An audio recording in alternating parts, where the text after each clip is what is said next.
mare maka blafora wali guru wakitine na wana mare maka blafora wali guru wakitine wana mare maka blafora wali guru wakitine na blafo ikishara yando kokari yando kola wana baba ni makabla vlog wali guru wali dinu na gaudina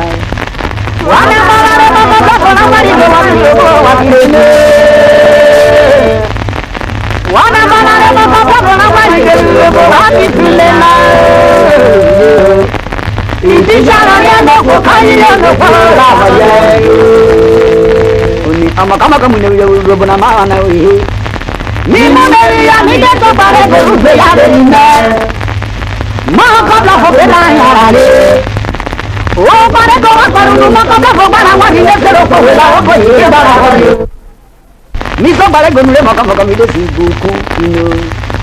ibuku na baparu o tara pa ko tangu bile ba ko bela makabla hobala wani robona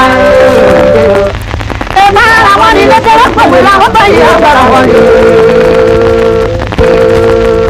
nisi buku nule makamu kamida hari mama me inu imama me imama paru nuse makabla poru robona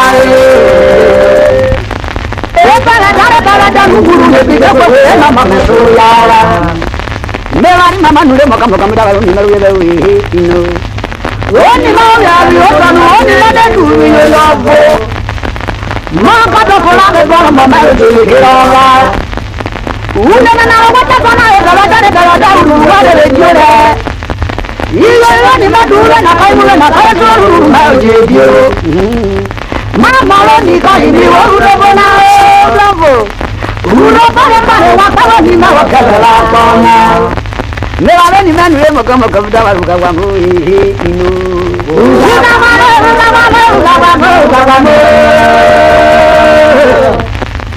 makabla kumwine kawayo bonao o mauado wado one wado oni mo nanu da makaba ko tawgelele makaba ko tawgelele makaba ko tawgelele makaba me ambe karukore mamani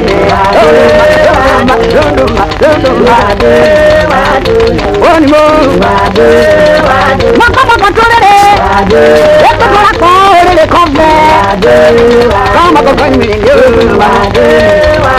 de bone le ayo de bone le ayo de bone le ana de bone le ana na yo de bone le ana de bone le ayo de bone le ayo oni mo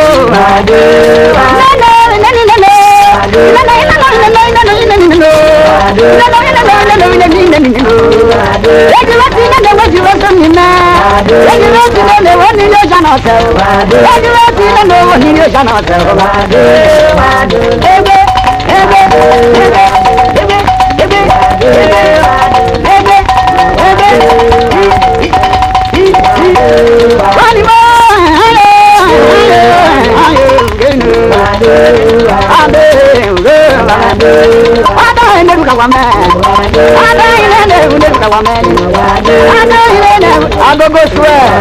amagaba na lekolo udogo kama kama kubo wapure ala kuma biewu agogo makama katine kwetano udogo wana yo mlitule kwetano kuna anu mama lugino mama debone ne ayo debone ayo debone ana debone ana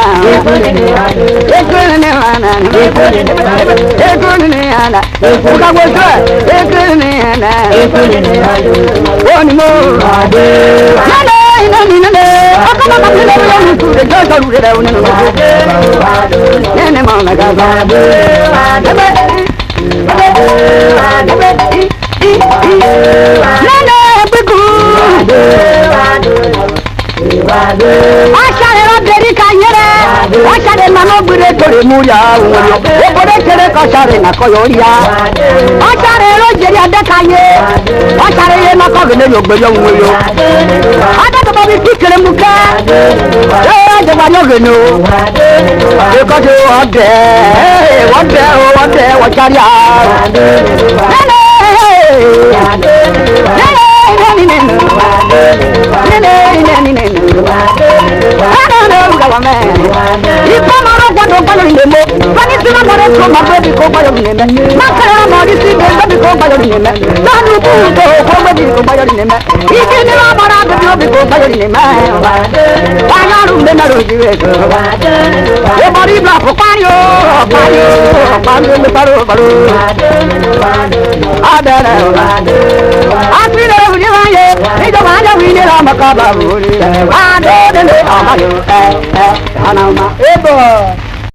Subscribe to our YouTube channel for more audible songs updates.